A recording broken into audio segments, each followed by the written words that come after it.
Welcome to the debate. Today we're looking at, well, the rapid integration of artificial intelligence into creative fields. And the central question really is this: is AI primarily an amplifier of human ingenuity, freeing us up, or does its efficiency perhaps subtly reshape, maybe even dilute the unique human element in creative work? Now, my view is that AI fundamentally amplifies our creativity, letting people focus on the deeper stuff, the meaning. Hmm. And I'll be arguing, perhaps the counterpoint, that while AI's efficiency is certainly beneficial, there's a genuine risk that it could, inherently dilute the unique essence of human creative work. Right, so from my vantage point, AI undeniably amplifies human creativity. The material we've looked at shows this pretty clearly, I think. By handling those really time-consuming operational tasks, like generating hundreds of images for a campaign or enabling AI assistance at basically every step, it genuinely frees up humans. It lets them concentrate on the meaning, the reason, the underlying whys of the work. And things like advanced prompt engineering with structured roles, objectives, specific styles, well, that empowers users to direct the AI very precisely. It extends their reach, their productivity, without really diminishing their unique vision. So, yeah, AI doesn't replace, it amplifies the act of creating. Okay, I find that amplification argument compelling, especially when you talk about scale and speed.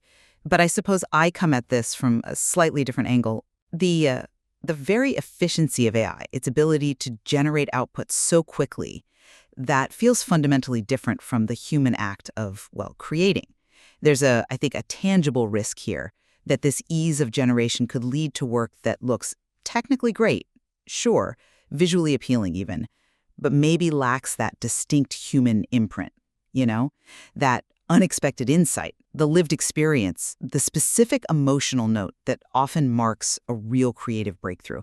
I mean, the fact that a goal is to never again create something that makes people say, it's obvious that it's AI, that sort of highlights the challenge, doesn't it? It suggests AI's strengths can kind of paradoxically make genuine human distinctiveness harder to nail down if we're not super careful about how we use it. That's an interesting distinction you draw between generating and creating, though I guess I'd frame it a bit differently.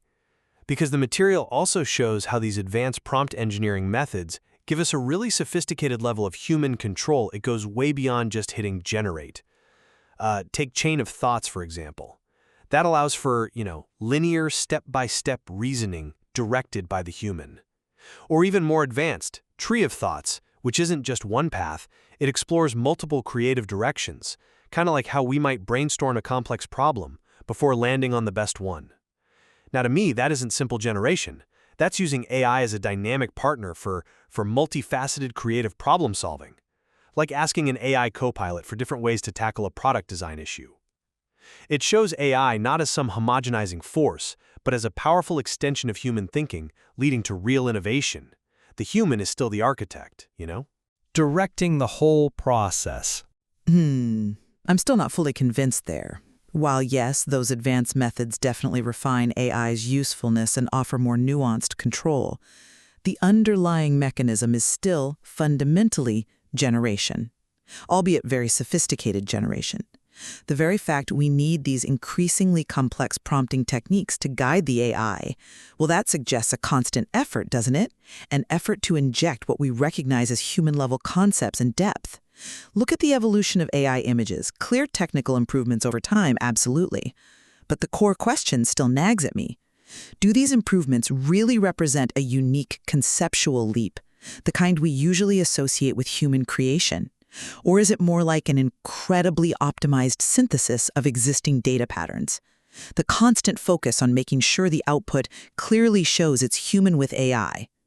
That wouldn't be such a central worry if the amplification truly kept the human essence intact without this kind of friction. It makes me wonder if the co-opetition, that mix of cooperation and competition, maybe leans a bit too much towards competition for human distinctiveness rather than just pure collaboration. I see why you might think that, but I'd argue the evolution of prompt engineering actually shows growing human mastery over the tool. It's not a sign of dilution. It's about us learning to shape AI more effectively to our specific creative intentions. And that's a fair point about mastery. But maybe consider this. Could that very drive for mastery be in part a reaction? A response to the subtle pressure AI puts on our traditional ideas of creative ownership and, well, originality? Does mastering the prompt truly empower us in the old sense, or does it compel us into a new kind of creative labor, one that's perhaps less autonomous? Perhaps, but the sheer power to create so much more and so much faster, that potential is undeniable. And the potential cost of that speed, the cost to our unique human touch, that's what we really need to weigh carefully, I think. Well, this discussion certainly highlights the really complex interplay here between human creativity and artificial intelligence. We've touched on whether AI handling the operation truly frees humans to own the meaning and whys, or if the sheer ease of AI-driven generation might inadvertently pull us away from what is truly created and, distinctly human. It definitely underscores how creativity itself is being reshaped right now in this age of AI. Absolutely. And it invites us all to think more about how we ensure this powerful technology genuinely serves human artistry. Without losing that essential, maybe irreplaceable human spark. There's certainly much more to unpack in this fascinating material.